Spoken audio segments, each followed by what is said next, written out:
இரவு நேரத்தில் செய்திக்காக கர்த்தர் சமூகத்தில் உட்காரும்போது ஆண்டவர் எனக்கு ஒரு வாக்குத்தத்த வசனத்தை ஆண்டவர் தந்தார். இதைத்தான் இன்றைக்கி நீ பிரசங்கம் பண்ணணும் அப்படின்னு சொன்னார். ஸோ யாருக்காக ஆண்டவர் பேசுகிறாருன்னு எனக்கு தெரியாது. அதனால் என்னுடைய தொண்டையில் இருக்கிற பலத்தில் உங்களோட நான் பேசிடுறேன். நீங்கள் ரொம்ப கவனமாக நீங்கள் கேட்டு நீங்கள் விசுவாசிங்கள். ஆண்டவர் அப்படியே நடத்துவார். எனக்கு ஆண்டவர் மேலே ரொம்ப நம்பிக்கை பெருகிறதற்காக ஆண்டவருக்கு நன்றி செலுத்துகிறேன். இந்த சர்ச்சினுடைய இடம் வந்ததுக்கு பிறகு, இடம் வர்றதுக்கு முன்னாடியே ஆண்டவரை 100க்கு 100 தான் நம்பினேன். ஆனால் இந்த இடம் வந்ததுக்கு அப்புறம் எதையுமே கர்த்தரால் செய்ய முடியுன்ற ஒரு பெரிய கான்ஃபிடென்ட் எனக்கு வந்தது மாதிரி நான் ஃபீல் பண்ணுறேன். ஏன் அப்படின்னா, இது ரொம்ப எட்டாத உயரம், இது நடக்கவே முடியாத ஒன்று, இது பிரமிப்பாக இருக்குது, சொப்பனம் பார்க்குற மாதிரி இருக்குது, சொல்கிறதுக்கு வார்த்தையே இல்லை. இந்த கோயம்புத்தூரில், அதுவும் இந்த ரத்தினபுரியில் ஒரு 5 சென்ட் இடம் வாங்குறது அப்படின்றது சாதாரணமே கிடையாது. அது பெரிய சவால். ஆனால் இந்த இடத்த வாங்குறதுக்கு கர்த்தருடைய கரம் கூட இருந்துச்சு. சரியான நேரத்துக்கு கர்த்தர், இந்த கொரோனா பார்த்தீங்க அப்படின்னா நிறைய பேருக்கு கொரோனா வருத்தமாய் கஷ்டமாக தான் இருக்கும். ஆனால் உண்மையிலேயே நம்முடைய கம்ஃபர்ட் சர்ச்சை உலகமெல்லாம் கொண்டு போய் சேர்த்ததே கொரோனா தாங்க. ஆமென். விசுவாசிக்கிறீங்களா? அது நான் இல்லைன்னா இந்த லைவ் எல்லாம் போடுறதுக்கு நான்லாம் யோசிக்கவே இல்லை. எனக்கு பயங்கரமான பயம், மீடியானாலே ரொம்ப பயம். ஏன்னா நம்ம ஜனங்களுக்கு நம்ம பேசுறது ஒன்றும், நம்ம பிள்ளைங்க நம்ம ஆரம்பத்துலேருந்தே வந்ததுனால நீங்கள் எல்லாருமே நிறைய பேர் என்ன ஆண்டவர் என் மூலமாக ஞானஸ்தானம் கொடுக்க வச்சார். அதனால் என் பிள்ளைகளை திட்டலாம், உரிமை இருக்குது, பேசலாம். ஆனால் மீடியானும் போது நம்ம அப்படி பேச முடியாது, ரொம்ப கவனமாக தான் இருக்கணும். அதனால் மீடியா பக்கமே போகல. ஆனால் இந்த கொரோனா வந்துச்சோ இல்லையோ, வலுக்கட்டாயமாக இந்த கழுத்தை பிடிச்சி தள்ளுவாங்கன்னு சொல்லுவாங்கல்ல, போடா நீ போய் தாண்டா ஆகணும். ஏன்னா உங்களெல்லாம் சந்திக்கிறதுக்கு ஒரே ஒரு பிளாட்ஃபார்ம் இது மட்டும்தான் இருந்துச்சு, இந்த மீடியா தான் இருந்துச்சு, வேறு எதுவுமே இல்லை. எல்லாரும் வீட்டில் அடைஞ்சிக்கிட்டோம் நம்ம. அப்போது வலுக்கட்டாயமாக ஞாயிற்றுக்கிழமை ரெக்கார்ட் பண்ணி சண்டே சர்வீஸ் உங்களுக்கு லைவ் பண்ண வேண்டியதாக இருந்துச்சு. ஆனால் ஆண்டவருடைய பெரிய கிருபை உலக நாடுகளுக்கெல்லாம் கொண்டு போகிறதுக்கு அதை கர்த்தர் ஒரு காரணமாகவே வைத்திருந்தார். ஆண்டவருடைய பிள்ளைகளுடைய வாழ்க்கையிலே சில தீமையாய் நடக்கிறத கூட கர்த்தர் நன்மையாய் மாற பண்ணுவார். நான் கொஞ்ச நேரம் உங்களோட பேசி உங்களுக்காக நான் ஜெபிக்க போகிறேன். நீங்கள் ஏசாயாவின் தீர்க்க தரிசன புஸ்தகத்தை எடுத்துக்கொள்ளுங்கள். 41ஆம் அதிகாரத்திலே 14வது வசனத்தை நம்ம எல்லாரும் சேர்ந்து வாசிக்க போகிறோம். ஏசாயாவின் தீர்க்க தரிசன புஸ்தகம் 41வது அதிகாரத்தில் 41ஆம் அதிகாரம் 14வது வசனத்தை வாசிக்கலாமா? யாக்கோபு என்னும் சிறு பூச்சியே, இஸ்ரவேலின் சிறு கூட்டமே, பயப்படாதே, நான் உனக்கு துணை நிற்கிறேன் என்று கர்த்தரும் இஸ்ரவேலின் பரிசுத்தருமாகிய உன் மீட்பர் உரைக்கிறார். இன்னொரு விஷயம் கூட வாசிக்கலாம். யாக்கோபு என்னும் சிறு பூச்சியே, இஸ்ரவேலின் சிறு கூட்டமே, பயப்படாதே, நான் உனக்கு துணை நிற்கிறேன் என்று கர்த்தரும் இஸ்ரவேலின் பரிசுத்தருமாகிய உன் மீட்பர் சொல்லுகிறார். ஆண்டவருடைய பிள்ளைகளே, நேற்று இரவிலிருந்து கர்த்தர் சமூகத்தில் உட்காரும்போது ஒரே ஒரு வார்த்தை என் இருதயத்தில் திரும்ப திரும்ப வருது. பயப்படாதே, பயப்படாதே, நீ பயப்படாதே, நீ பயப்படாதே, நான் உனக்கு துணை நிற்கிறேன் என்று இஸ்ரவேலின் பரிசுத்தராய் கர்த்தர் சொல்லுகிறார். ஆண்டவர் இந்த சத்தத்தை கேட்டுக்கொண்டிருக்கிற உங்க ஒவ்வொருத்தரையும் பார்த்து ஆண்டவர் என்ன சொல்றாரு அப்படின்னா, மகளே நீ பயப்படாதே, மகனே நீ பயப்படாதே. ஒருவேளை உங்களுடைய இருதயங்களிலே ஏதாவது ஒரு பயம் உங்களுக்குள்ளே ஆளுகை செய்து கொண்டிருக்கலாம். வெளியே எல்லாருக்கும் முன்பாகவும் தைரியம் உள்ளவர்களாய் காண்பித்து தைரியசாலிகளை போல இருந்தாலும், ஆனால் உங்களுடைய இருதயம் ரொம்ப பயத்தினால் நிறைந்திருக்கிறது. இப்படி நடக்குமா, இப்படி நடக்குமா, கர்த்தர் என்னை கைவிட்டுருவாரா, நான் வெட்கப்பட்டு போயிடுவேனா, என் பிள்ளையினுடைய வாழ்க்கை இப்படி ஆகுமா அப்படின்னு ஏதோ ஒரு காரியத்தை குறித்து இன்றைக்கு இந்த ஆராதனைக்கு கிளம்பி நீங்கள் வரும்போது கூட, இங்கே உட்கார்ந்து போது கூட ஏதோ ஒரு பயம் உங்களுக்குள்ள, ஒரு திகில் உங்களுக்குள்ள ஆளுகை செய்து கொண்டே இருக்கலாம். எனக்கு ரொம்ப பயமாக இருக்குது பாஸ்டர், எனக்கு ரொம்ப பயமாக இருக்குது. ஆனால் கர்த்தர் இன்றைக்கு தான் உங்களோடு தான் பேசுகிறாரு. மகளே, மகனே, நீ பயப்படாதே, நான் உனக்கு துணை நிற்கிறேன். கர்த்தரே உங்களுக்கு என்ன பண்றாராமா, துணை நிற்கிறார். ஆனா நான் இந்த வசனத்தை தியானிக்கும் போது ஆண்டவர் என்ன சொல்றாரு அப்படின்னா, யாக்கோபு என்னும் சிறு பூச்சியே, இஸ்ரவேல் என்னும் சிறு கூட்டமே. இப்போ பொதுவாக இந்த வார்த்தையை ஆண்டவர் கண்டிப்பாக சொல்றதுக்கு வாய்ப்பே இல்லை. ஏன் அப்படின்னா, இஸ்ரவேல் வந்து யாக்கோபு வந்து சிறு பூச்சியா,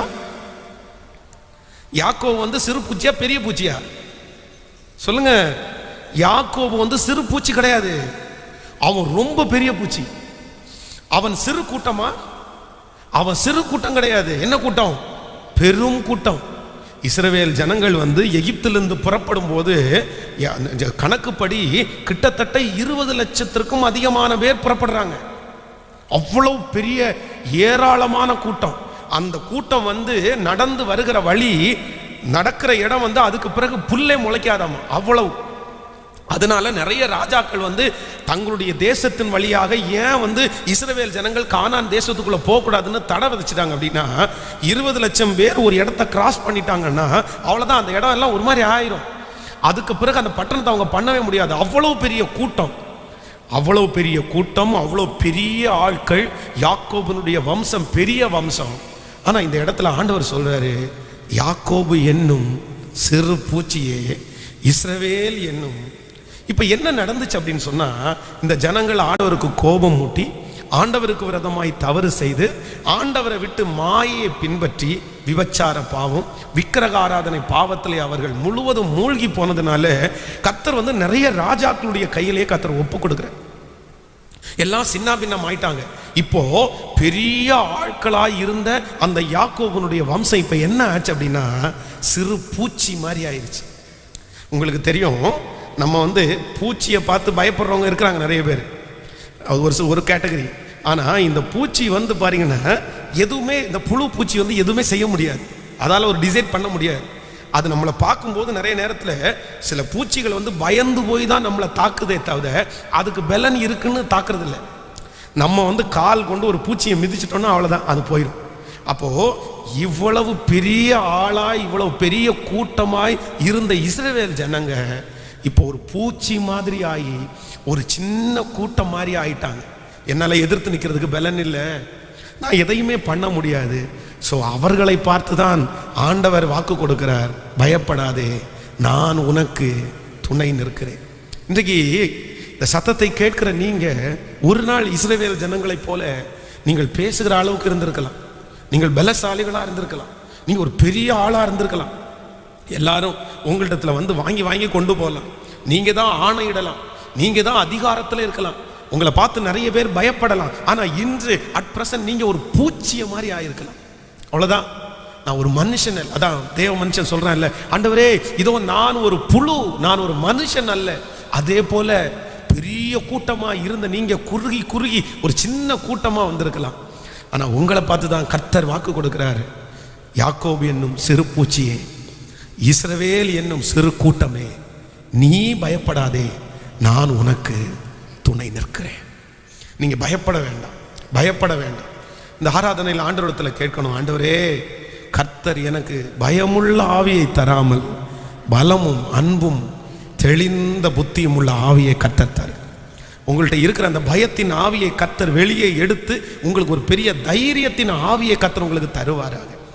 அப்போ இந்த பயப்படாதேன்ற அந்த வார்த்தை என்னுடைய உள்ளத்திலே ரிப்பீட் ஆகிப்பாய்.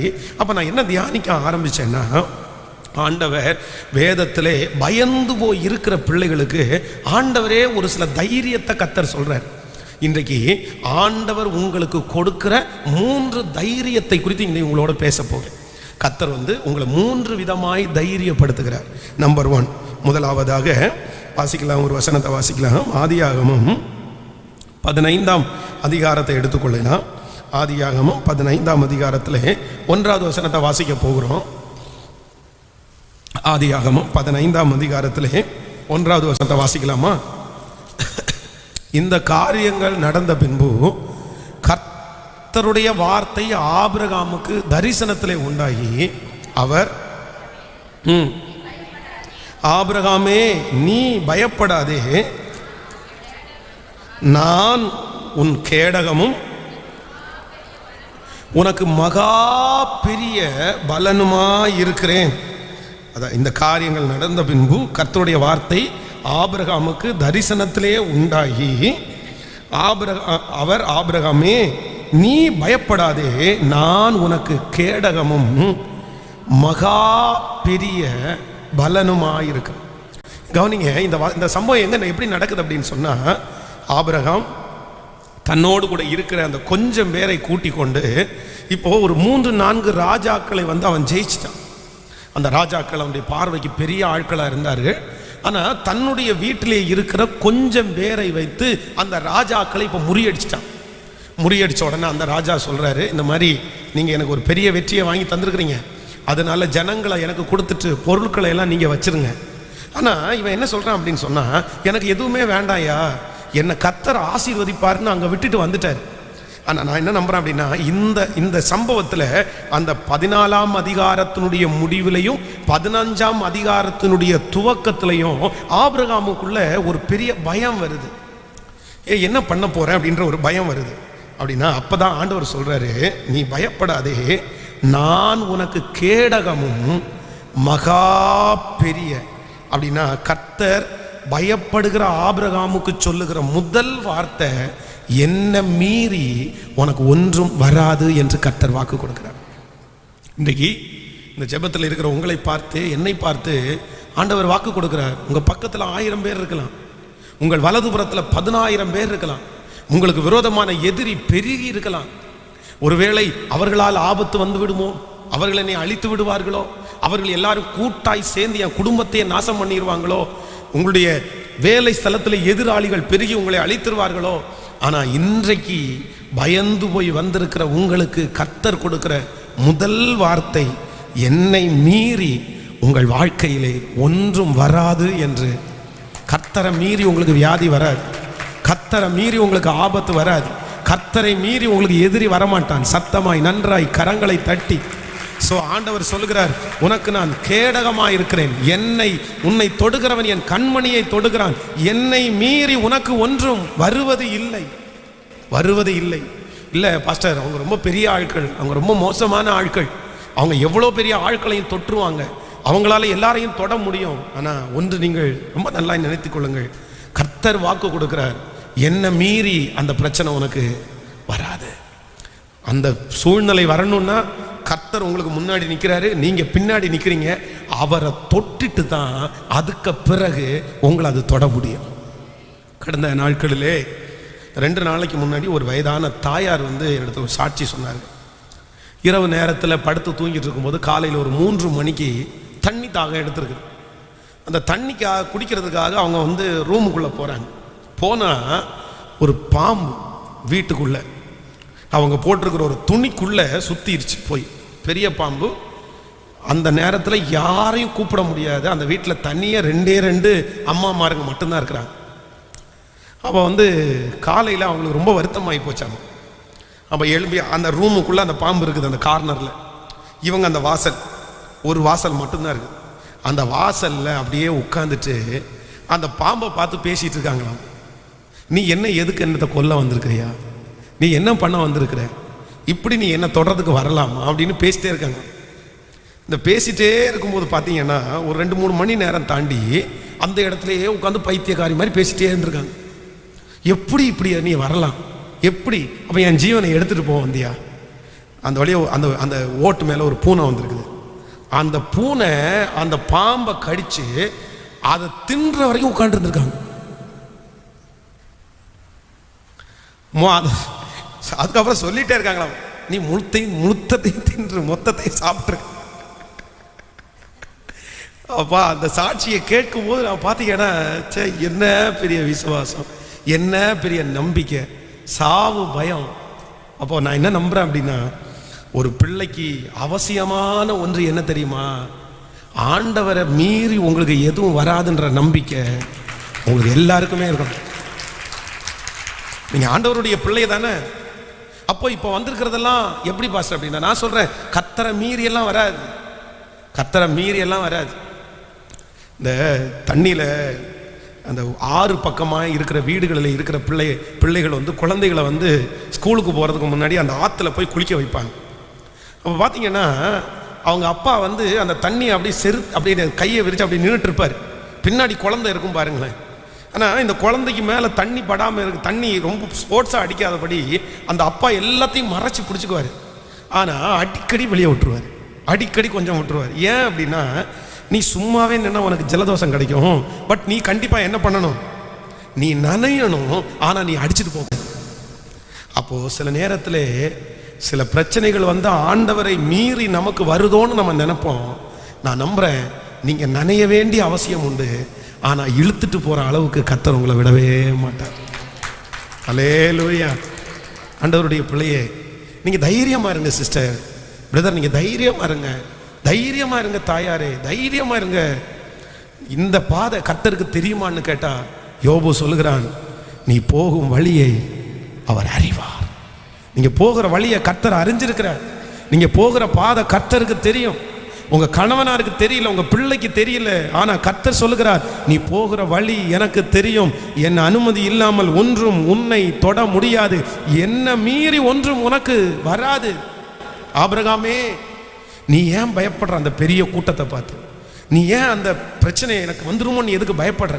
அந்த ஜனங்களெல்லாம் எதிர்த்து வந்துருவாங்களோ நீ ஏன் பயப்படுற? இல்லைன்னா இதை மேற்கொள்றதுக்கு இனி எனக்கு ஒரு புத்திர பாக்கியம் இல்லையேன்னு நீ ஏன் பயப்படுற? நான் உனக்கு மகா பெரிய ஒரு கேடகமும் மகா பெரிய பலனுமா இருக்கிறேன். என்னை மீறி ஆபத்து உன்னை தொட்டு விடவே தொடாது. யோபுவை குறித்து வேதம் சொல்லுகிறது, ஆண்டவருடைய வார்த்தை சொல்லுகிறது, உத்தமனும் சன்மார்க்கனும் தேவனுக்கு பயந்து பொல்லாப்புக்கு விலகிறவனும். ஸோ அவனை போல பூமியில யாருமே இல்லை. அப்போ சத்ரு யோபுவை பார்க்குறான். யோபுவை பார்த்துட்டு ஏசப்பா சமூகத்தில் கணக்கு ஒப்புவிக்கிறதுக்கு வந்து நிற்கிறான். அப்போ ஆண்டவர் சொல்றாரு, என் தாசனாகிய யோபுவின் மேல் கண் வைத்தாயோ. எனக்கு இந்த வார்த்தை ரொம்ப பிடிக்கும். என் தாசனாகிய யோபுவின் மேல் கண் வைத்தாயோ அப்படின்னா, ஆண்டவர் வந்து பிசாசு ஒரு வார கண்ணில் பார்த்ததை கூட என்ன பண்ணிட்டாராம் சொல்லுங்க. அவரை மாதிரி சிசிடிவி கேமரா யாருமே இருக்க மாட்டாங்க. அதான் உலகத்தில் இருக்கிற சிசிடிவி கேமராவை கூட நிறைய பேர் தப்பிச்சிருவாங்க. ஆனால் என் கர்த்தருடைய சிசிடிவி கேமராவை தப்பிக்க முடியாது. யோபுவை ஓர கண்ணில் பார்த்ததை யார் பார்த்தா? கர்த்தர் பார்த்து சொல்றாரு, டேய் நீ நினைக்கிறது மாதிரி ஒன்றும் அவனை என்ன பண்ண முடியாது. உடனே அவன் என்ன சொல்றான் அப்படின்னா, எனக்கு தெரியும் யோபுவை நான் பார்த்தாலும் யோபுவின் மேல பொறாமப்பட்டாலும் யோபுவை ஒன்றும் பண்ண முடியாதுன்னு எனக்கு. ஏன்? நீர் அவனையும் அவனை சுற்றியும் என்ன அடைச்சு வச்சிருக்கிறீரு? நீ வேலி அடைச்சு வச்சிருக்கிறதுனால என்னால பார்க்க மட்டும்தான் முடியுமே தவிர என்னால அவனுக்கு விரோதமா ஒன்றும். சரி, ஒன்று கேட்குறேன், ஒரு ஹெல்ப் மட்டும் பண்ணுங்க.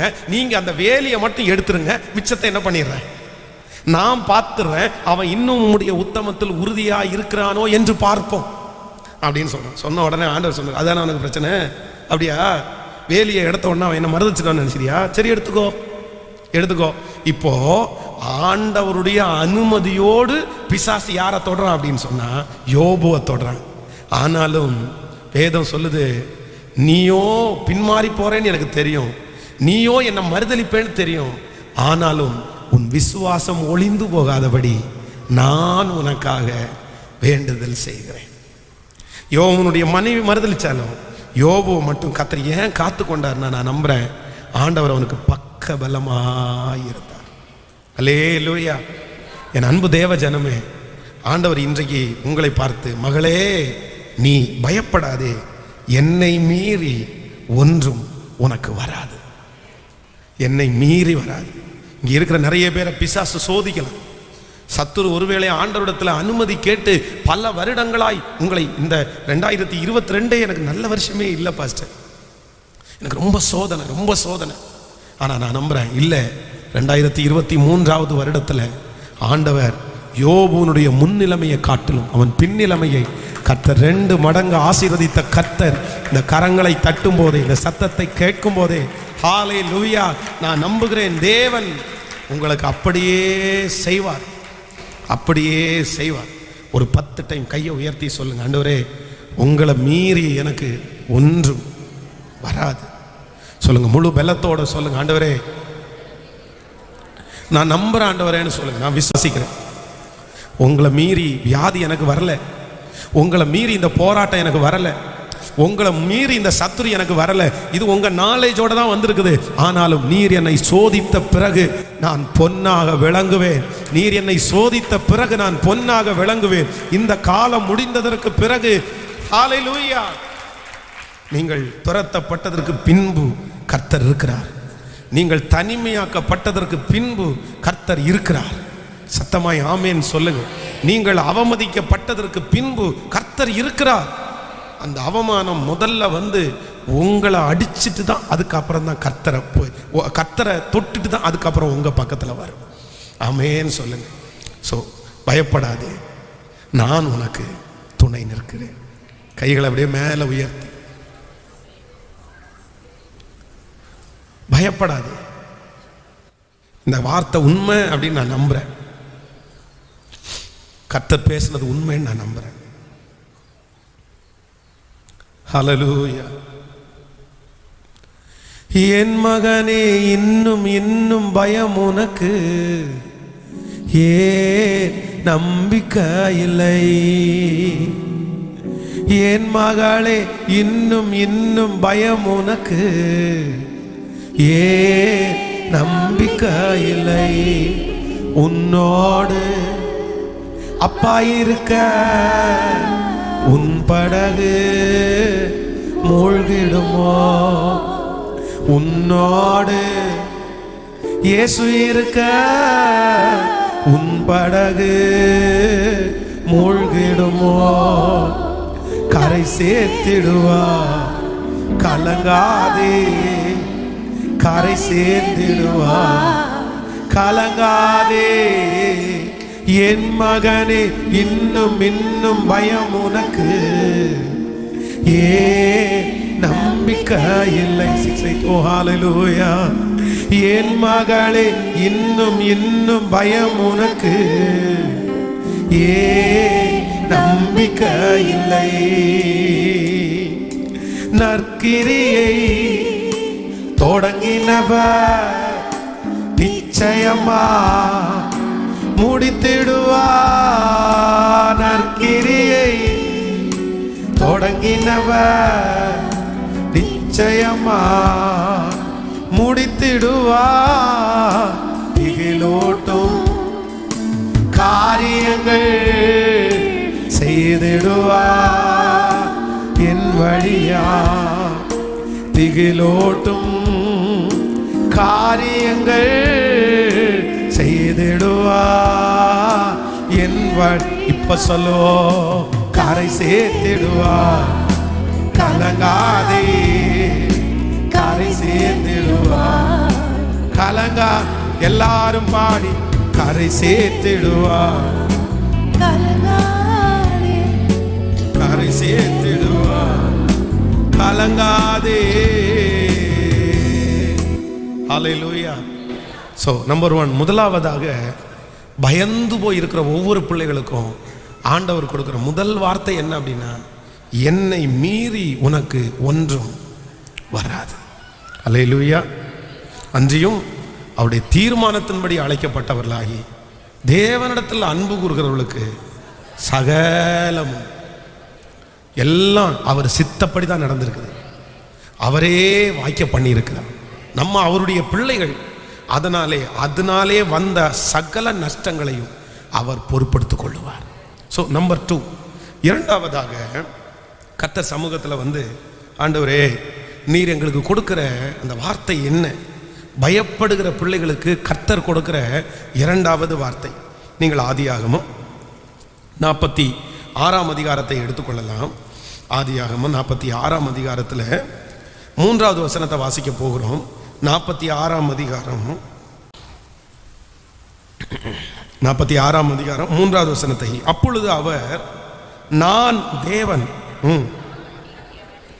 நான் உன் தகப்பனுடைய தேவன், நீ எகிப்து தேசத்திற்கு போக பயப்பட வேண்டாம், அங்கே உன்னை பெரிய ஜாதியாக்குவேன், நான் உன்னுடனே எகிப்திற்கு வருவேன், நான் உன்னை திரும்பவும் வரப்பண்ணுவேன், யோசேப்பு தன் கையினால் உன் கண்ணை மூடுவான் என்று ஒரு விஷயம் கூட வாசிக்கலாம். அப்பொழுது அவர், நான் தேவன், நான் உன் தகப்பனுடைய தேவன், நீ எகிப்து தேசத்திற்கு போக பயப்பட வேண்டாம், அங்கே உன்னை பெரிய ஜாதி ஆக்குவேன், நான் உன்னுடனே எகிப்திற்கு வருவேன். கவனிங்க ஆண்டவருடைய பிள்ளைகளே, இந்த இடத்துல வந்து யாக்கோபு ரொம்ப சோர்ந்து போய் பலவீனப்பட்டு, தன்னுடைய இந்த சம்பவம் உங்களுக்கு தெரியும்னு நினைக்கிறேன். தன்னுடைய மகன் வந்து எகிப்தில் இருக்கிறார். தன் 15 ஆண்டுகளுக்கு முன்பாக கிட்டத்தட்ட காணாமல் போன தன்னுடைய மகன், மரித்து போனான் என்று நினைத்திருக்கிற மகன், அவனுக்காக துக்கம் கொண்டாடி கொண்டே இருக்கிற தன்னுடைய தகப்பனாருடைய இருதயத்திலிருந்து அழிக்க முடியாத ஒரு துக்கத்தில் இருக்கிற ஒரு சம்பவம். ஆனால் இப்போ ஒன்று கேள்விப்படுறாரு, இல்லை யாக்கோபு கேள்விப்படுறாரு, யோசேப்பு மரிக்கல, அவர் உயிரோடு தான் இருக்கிறாரு, வண்டியெல்லாம் அனுப்பியிருக்கிறாரு. ஆனாலும் இந்த மனுஷனுக்கு வந்து எகிப்து தேசத்திற்கு போகிறதற்கு ஒரு பெரிய நடுக்கம் இருந்துகிட்டே இருக்குது. இதை குறித்து நான் நிறைய பேசியிருக்கிறேன். அதில் மிக முக்கியமான காரணம் என்ன அப்படின்னா, எகிப்திற்கு போகிறதற்கு யாக்கோபு மட்டும் இல்லை, எல்லாருமே பயப்பட்டிருக்கிறாங்க. எகிப்து வந்து ரொம்ப ஒரு வித்தியாசமான ஒரு சாம்ராஜ்யம். அது ரொம்ப கோட்டை மாதிரி கட்டப்பட்ட நாடு. இன்னும் நிறைய பரிசுத்தவான்கள் அங்கே போய் தான் விசுவாச குறைவடைந்திருக்கிறார்கள். அங்கே போய் தான் தடுமாற்றம் வந்திருக்குது. அங்கே இருக்கிற அங்கத்தை விட்டு திரும்பி வர்றதுன்றதும் அவ்வளவு சுலபமானது அல்ல. இப்படி பல காரணங்கள் அவனுடைய மனசில் ஓடிட்டே இருக்குது. நான் திரும்பி வருவேனா, என்னை ஏன் தேசத்தில் அடக்கம் பண்ணுவாங்களாமா. இன்னொன்று பார்த்தீங்கன்னா, கல்லறை இங்கே இருக்குது, எல்லாருடைய கல்லறையும், ஆபிரகாமனுடைய கல்லறை, சாராயுடைய கல்லறை, எல்லாருடைய கல்லறையும் அந்த மக்பேலா அப்படின்ற ஒரு குகை இருக்குது. இப்போ என்னை நான் வயது சென்றேன், என்னை அடக்கம் பண்ணுறதுக்கு ஒருவேளை எகிப்திலே பண்ணிடுவாங்களோ, இப்படி பல யோசனை ஓடும்போது ஆண்டவர் அந்த பயத்தோடு இருக்கிற யாக்கோபை பார்த்து அடுத்து ஒரு வார்த்தை சொல்கிறாரு, நீ ஒன்றும் பயப்படாத, அங்கே இருக்கிற சகல காரியத்தையும் நான் பார்த்து கொள்ளுகிறேன். நம்பர் 1, முதலாவதாக ஆண்டவர் சொல்கிறாரு, என்னை மீறி உனக்கு ஒன்றும் வராது, நீ என்ன பண்ணாத, பயப்படாத.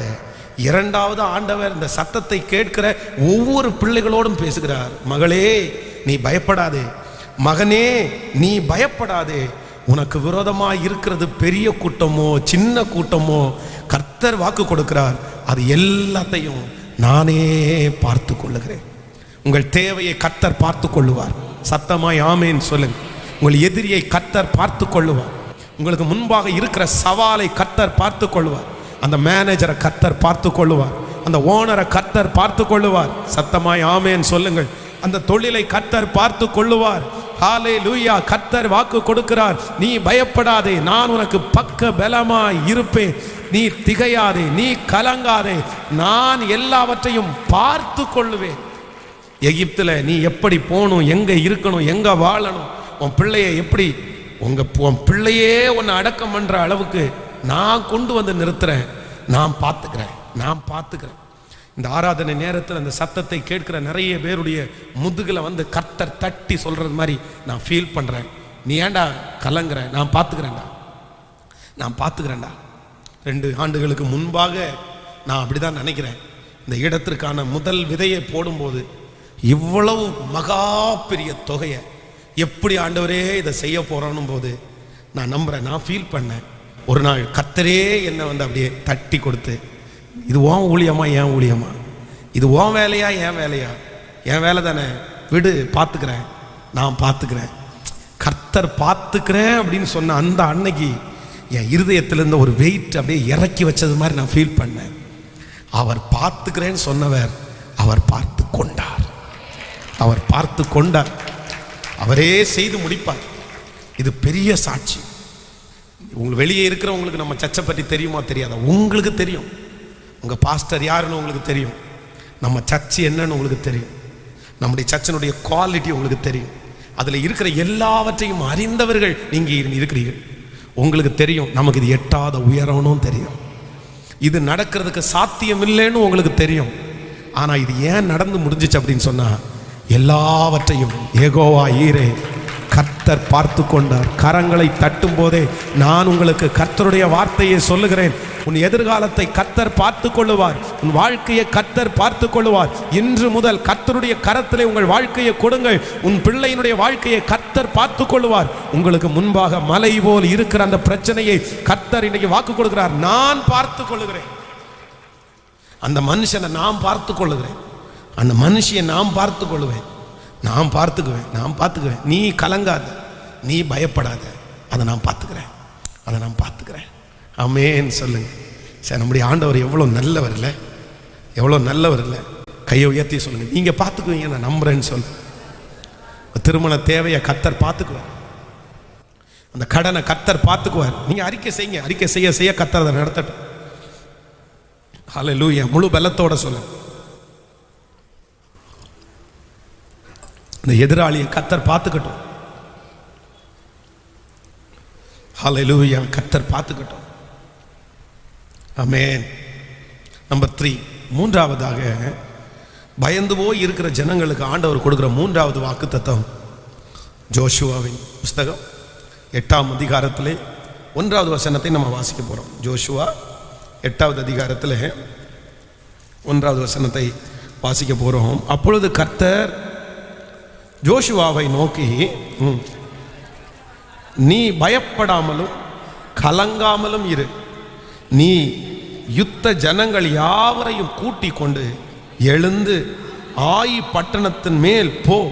இதோ ஆயின் ராஜாவையும் அதன் ஜனத்தையும் அவன் பட்டணத்தையும் அவன் நாட்டையும் உன் கையில் ஒப்பு கொடுத்தேன். ஆண்டவருடைய பிள்ளைகளே, இந்த வசனம் வாசிக்கிறதுக்கு முன்னாடி என்ன சம்பவம் நடக்குது அப்படின்னு சொன்னா, ஜோஷுவா என்கிற பேருடைய அர்த்தம் என்னன்னா வெற்றின்னு அர்த்தம். ஆண்டவர் ஃபர்ஸ்டே அவனுக்கு கொடுத்த வாக்கு தத்தம் என்னன்னா, பலன் கொண்டு திடமனதாயிரு, திகையாதே, நீ போகும் இடமெல்லாம் நான் உன்னோடு கூட, நான் மோசையோடு இருந்தது போல உன்னை விட்டு விலகவும் மாட்டேன், உன்னை கைவிட மாட்டேன் அப்படின்னு கர்த்தர் ஒரு வாக்கு கொடுத்தாரு. அதே போலவே இவனுடைய வாழ்க்கையில வந்து பார்த்தீங்க அப்படின்னா, எங்கு போனாலும் வெற்றி வெற்றி வெற்றி வெற்றி வெற்றின்னு தொடர்ந்துட்டே இருந்துச்சு. இப்போ அவன் கிராஸ் பண்ணி போறாங்க. ஆயி என்கிற ஒரு பட்டணம் அவர்களுக்கு முன்பாக இருக்கிறது. அப்போ ஜோஷுவா கொஞ்சம் பேரை அனுப்பி, நீங்க போய் பார்த்துட்டு வாங்க, அந்த பட்டணம் என்ன தன்மை உடையதா இருக்குது, அந்த ஜனங்கள் பலசாலிகளா பலவீனவர்களா, நீங்க பார்த்துட்டு வாங்கன்னு சொல்லி வேவுக்காரரா அனுப்புறாரு. அவங்க வந்து என்ன சொல்றாங்க அப்படின்னு சொன்னா, இவ்வளோ பெரிய கூட்டம் நம்ம அங்க போக வேண்டிய அவசியம் இல்லை, அந்த ஜனங்கள் ரொம்ப வீக்காக தான் இருக்கிறாங்க, குறைஞ்சவங்களா இருக்காங்க, அதனால நம்ம கொஞ்சம் பேர் அங்கே போனால் போதும் அப்படின்னு சொல்லி ஒரு 3000 பேர் மட்டும், ஒரு 3000 பேர் மட்டும் உள்ளே போகிறாங்க. உள்ளே போனால் கிட்டத்தட்ட அவங்க அந்த ஆயி பட்டணத்தில் இருக்கிற ஜனங்கள் வந்து துரத்தி 36 பேரை வெட்டிட்டாங்க. 36 பேரை ஜனங்களிலே, இஸ்ரவேல் ஜனங்கள 36 பேர் செத்துட்டாங்க. யோசுவாவுக்கு இதை தாங்கவே முடியல. ஆண்டவரே, யாருடைய லீடர்ஷிப்பில் வேணாலும் நடக்கலாம், ஆனால் ஏன் லீடர்ஷிப்பில் இப்படி நடக்கக்கூடாதுல்ல, 36 பேருடைய உயிர் போயிருக்க ஆண்டவரே, நான் என்ன பண்ணணும் அப்படின்னு சொல்லி அப்படியே போய் தேவ சமூகத்தில் உட்கார்ந்தான். உடனே ஆண்டவர் சொல்றாரு, எப்பா, இஸ்ரவேல் ஜனங்களில் ஒருத்தன் சாபத்தீடானதை ஒன்று வச்சிருக்கிறான், அது அவனுடைய வீட்டில் இருக்குது, அதனால தான் ஜனங்கள் தோற்று போயிட்டாங்க. சில நேரத்தில் வந்து விக்கிரகங்கள் வந்து நம்முடைய வீட்டில் இருக்கக்கூடாது. பொதுவாக சிலர் வந்து ரட்சிக்கப்படுவதற்கு முன்பாக பார்த்தீங்க அப்படின்னா, இந்த மாலையில், இன்னும் வந்து வீட்டில் இருக்கிற சில மோதிரங்களில், வீட்டில் இருக்கிற சில இடங்களில் வந்து பார்த்தீங்க அப்படின்னா, அது ஒன்றும் இல்லை, அதை பற்றி இது பண்ண வேண்டாம், சிலர் வந்து அதை ரொம்ப புனிதமாகவே வைத்திருப்பாங்க. ஆனால் நமக்கு சில நேரத்தில் வந்து அப்படிப்பட்டதெல்லாம் நம்ம வச்சுக்க கூடாது. அதுக்கும் நமக்கும் ஒளிக்கும் இருளுக்கும் சம்பந்தம் ஏது? அப்போது அந்த சாபத்தீடானதை இச்சித்து திருடி கொண்டு வந்து தன்னுடைய கூடாரத்தில் வச்ச உடனே கர்த்தருடைய கோபம் வருது. நீங்கள் ஒன்று நினச்சிக்கோங்க, எப்போவுமே இன்னொருத்தருடைய பொருள் நம்ம வீட்டில் இருக்கிறத நம்ம விரும்பவே கூடாது. நான் சொல்கிறது உங்களுக்கு புரியுதில்ல? அது எதுவானா இருந்தாலும் சரி, தட்டாக இருந்தாலும் சரி, டம்ளராக இருந்தாலும் சரி, என்ன பண்ணிடணும்? கேட்கல, நீங்கள் கொண்டு போய் கொடுத்துடணும். அது நமக்குரியதா இல்லை. இன்னொருத்தருடைய பொருள் நமக்கு, வேதம் சொல்கிறது, பிறல் பொருளை இச்சையாதிருப்பாயா. நமக்கு அந்த பொருள் என்ன பண்ணிடக்கூடாது, இச்சை, அது வேண்டாம் அப்படின்னு இருக்கணும். கர்த்தரே உங்களுக்கு பணம் தருவார், இல்லைன்னா கர்த்தரே கொண்டு வந்து தருவார். ஆனால் இன்னொருத்தருடைய பொருளை நீங்கள் வாஞ்சிச்சிங்க, ஆசைப்பட்டீங்க, அது நமக்கு தீமையாய் வந்து அமைந்து விடும். அப்போ வந்து ஆண்டவர் இந்த வார்த்தையை சொல்லிட்டார். இப்போ ஒரு பெரிய நஷ்டம் ஏற்பட்டு தேவ சமூகத்தில் உட்கார்ந்து, ஆண்டவரே, இனி நான் ஜெயிச்சிருவேனா தோத்துருவேனா, திரும்பவும் நான் தோற்றுருவேனோன்னு நினைக்கும் போது கர்த்தர் வாக்கு கொடுக்குறாரு. ஆண்டவர் அந்த 8ஆம் அதிகாரத்தில் கர்த்தர் சொல்கிற வார்த்தை திரும்ப ஒரு விஷயம் கூட வாசிக்க போகிறோம். 8ஆம் அதிகாரம் 1. அப்பொழுது கர்த்தர் ஜோஷுவாவை நோக்கி, நீ பயப்படாமலும் கலங்காமலும் இரு. இந்த யுத்த ஜனங்கள் யாவரையும் கூட்டிக் கொண்டு எழுந்திருந்து ஆயி பட்டணத்தின் மேல் போ. இதோ ஆயின் ராஜாவையும் அதன் ஜனத்தையும் அவன் பட்டணத்தையும் அதன் நாட்டையும் உன் கையிலே ஒப்பு கொடுப்பேன். இதற்கு நான் வச்ச ஒரு பேர் என்ன அப்படின்னா, ஆண்டவர் பயந்து போய் ஜோஷுவா மாதிரி இருக்கிறவங்கள பார்த்து சொல்றாரு, நீ நிச்சயம் ஒரு நாள் ஜெயிப்பாய். ஆமென்.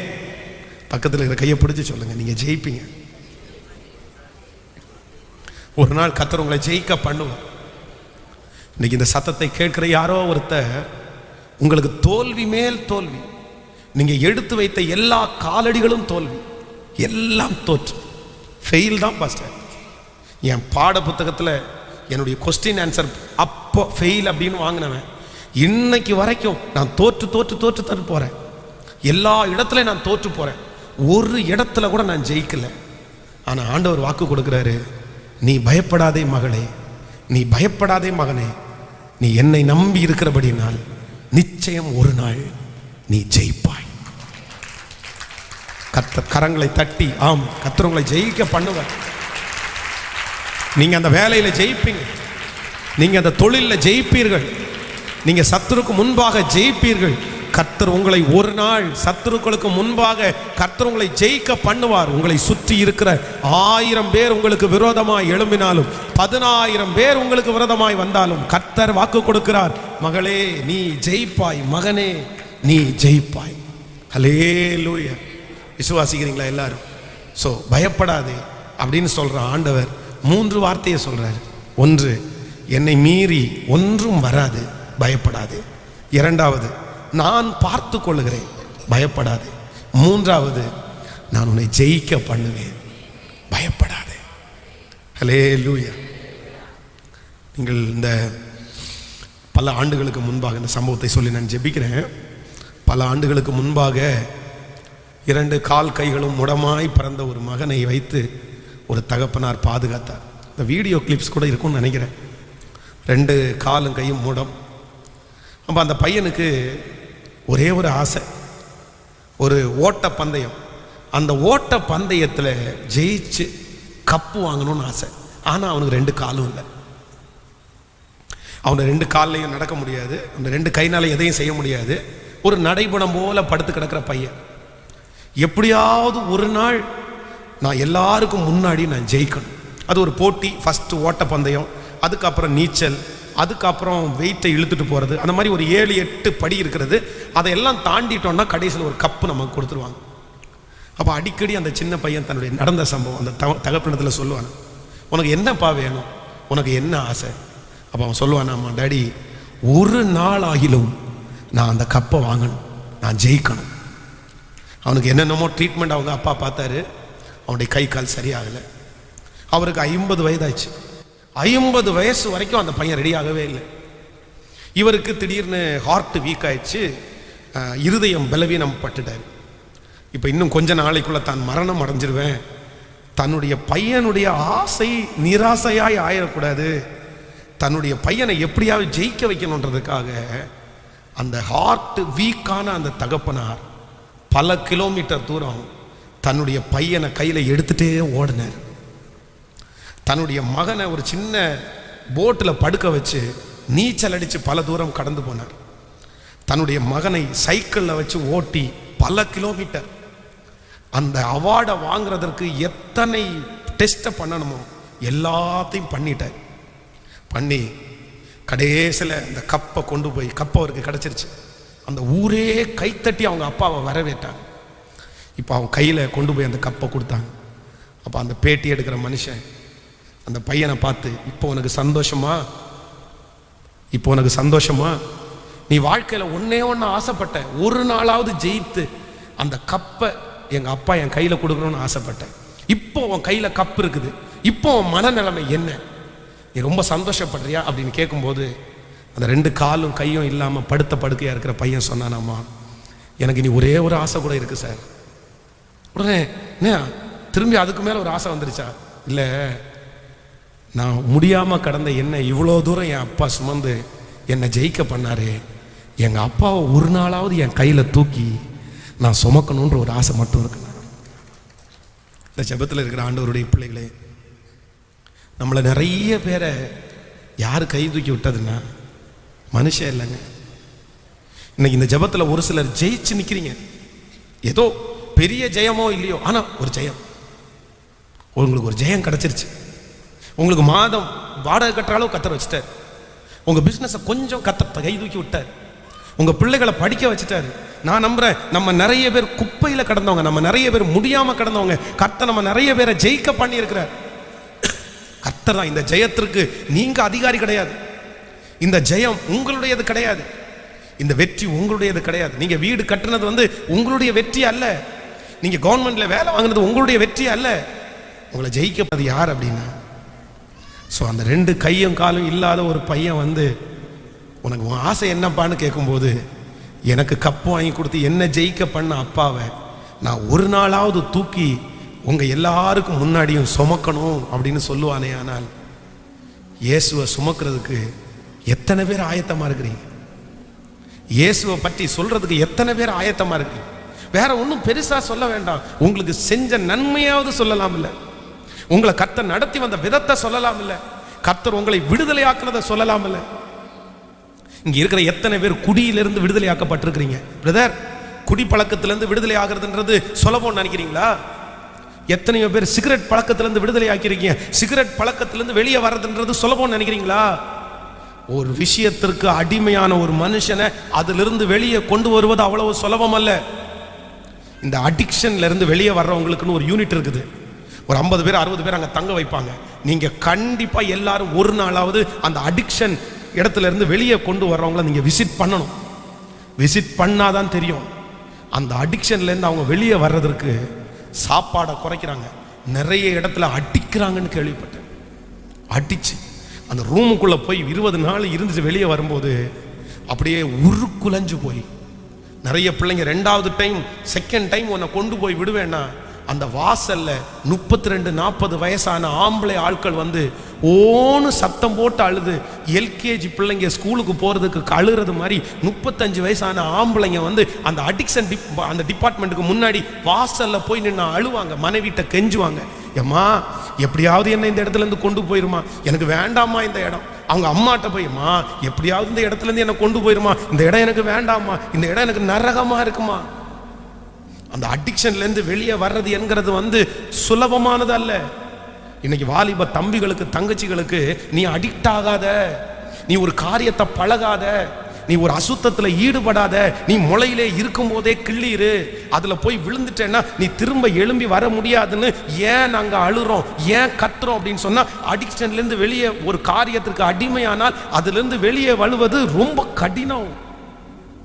ஆனா இங்க இருக்கிற நிறைய பேரை ஆண்டவர் மீட்டெடுத்தார்ல, ஒரே நாள்ல கர்த்தர் விட வச்சார்ல, ஒரே நாள்ல தூக்கி போட வச்சார்ல, ஒரே நாள்ல மனசு நிம்மதியை கொடுத்தார்ல. இன்னும் இந்த காதல் லவ்ல இருந்து எல்லாம் வெளியே வரதுன்றது சுலபம் நினைக்கிறீங்களா? ஆனா ஆண்டவர் வெளியே கொண்டு வந்துட்டார்ல. இப்போ சொல்லுங்க, நீ என்ன செய்ய போறீங்க ஆண்டவருக்கு? வாலிப தங்கச்சி நீ என்ன செய்ய போற? வாலிப தம்பி நீ என்ன செய்ய போற? இன்னைக்கு ஆலயத்துக்கு வர்றது நமக்கு சுலபமா தெரியலாம். சர்ச் இருக்குது, ஃபேன் இருக்குது, லைட் இருக்குது, பாஸ்டர் இருக்காரு. இதுல வர்றது கூட கர்த்தர் நம்ம மேல வச்ச பெரிய இரக்கம். இந்த சத்தத்தை கேட்கறது கூட ஆண்டவர் நம்ம மேல வச்ச பெரிய இரக்கம். ஏன்னா இன்னைக்கு ஜனங்கள் கண்ணிருந்தும் காணாத, காதிருந்தும் கேட்காத எத்தனையோ பேருக்கு முன்னாடி ஃபாலோ பண்ணிட்டே இருக்காங்க. ஆனா நமக்கு உண்மையுள்ள ஒரு தேவனை அறிஞ்சிக்கிறதுக்கு கண்ணை திறந்தார்ல. எவ்வளவு நல்ல ஆண்டவர். ஒரு நாளாவது நன்மையை நினைக்கிறீங்களா? இன்னைக்கு சொல்லுங்க, எல்லாத்தையும் விட்டுருங்க. உங்க பாடுகளெல்லாம் ஒரு வாரத்தில் இருக்கட்டும். என்னை இவ்வளவு தூரம் நடத்தின கர்த்தருக்கு நான் ஏதாவது ஒன்று நான் செஞ்சுட்டு தான் சாவேன். ஆமேன்னு சொல்லுங்க. எத்தனை பேர் ஆமோதிக்கணும்? ஏதாவது ஒன்று செய்வேன். இங்கே இருக்கிற நிறைய பேர் கர்த்தர் மட்டும் இல்லைன்னா சூசைட் பண்ணியிருப்பீங்க. உண்மைதானே? உண்மைதானே? உங்கள் உயிர் போயிருக்கும். ஆனால் கர்த்தர் உங்களை காப்பாற்றினார். கர்த்தரே காப்பாற்றினார். ஆண்டவரே காப்பாற்றி எழும்பி நின்று கர்த்தர் சமூகத்தில், பயப்படாதே, நான் உன்னை ஜெயிக்க பண்ணுவேன். பயப்படாதே, நான் உன்னை ஜெயிக்க பண்ணுவேன். திருச்சபை வளரணும், திருச்சபை வளரணும். எல்லாரும் என்ன கண்களை திறந்து ஒரு நிமிஷம் பாருங்க. பக்கத்தில் இடத்தை எக்ஸ்டென்ஷன் பண்ண போகிறோம். இந்த மாதிரி இன்னொரு அகலம், இதே மாதிரி இன்னொரு, இதில் இப்படி இருக்கிற அதே க்ரௌடு அங்கே இருக்கலாம். நான் சொல்கிறேன், ஒரு தீர்மானம் மட்டும் எடுங்க. ஹல்லேலூயா. காசு பணம் இல்லை, முகவரியும் எனக்கு இல்லை. ஆனால் நான் தனிமையில் இருக்கும்போது உங்கள் வார்த்தை என்னை தேற்றிருச்சு. ஓ, காசு பணம் இல்லாம, முகவரி இல்லாம, தனிமையில் நான் அழுதத நீர் மறக்கலையே. காசு பணம் இல்லாம, முகவரி இல்லாம, தனிமையில் நான் அழுதத நீர் மறக்கலையே. நான் உடைஞ்சு போய் கடந்த, நான் ஒருக்கப்பட்டு கடந்த, என்ன ஒட்டி சேர்க்க நீங்க வந்த நான் மறக்கலையே. என் கண்ணீரை நீங்க தொடச்சு விட்ட நான் மறக்கலையே. உம்மை ஆராதிப்பேன் அழகு, என்னை மன்னிக்க வந்த அழகு, உம்மை பாட உம்மை புகழ ஒரு நாவு பத்தலை. உம்மை ஆராதிப்பேன், மன்னிக்க வந்த அழகு, உம்மை பாட உம்மை புகழ ஒரு நாவு பத்தலை. பயப்படாதே, என்னை மீறி உனக்கு ஒன்றும் வந்து விடாது. பயப்படாதே, நான் பார்த்து கொள்ளுகிறேன். பயப்படாதே, ஒரு நாள் உன்னை ஜெயிக்க பண்ணுவேன்.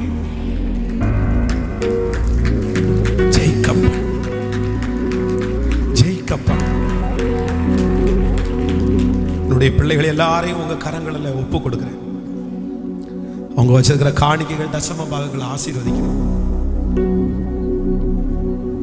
எங்க பிள்ளைங்க கர்த்தருக்கு கொடுக்கிறதுனால உண்டாகிற ஆசீர்வாதத்தை கண்டிப்பா அவங்க பார்க்கணும்.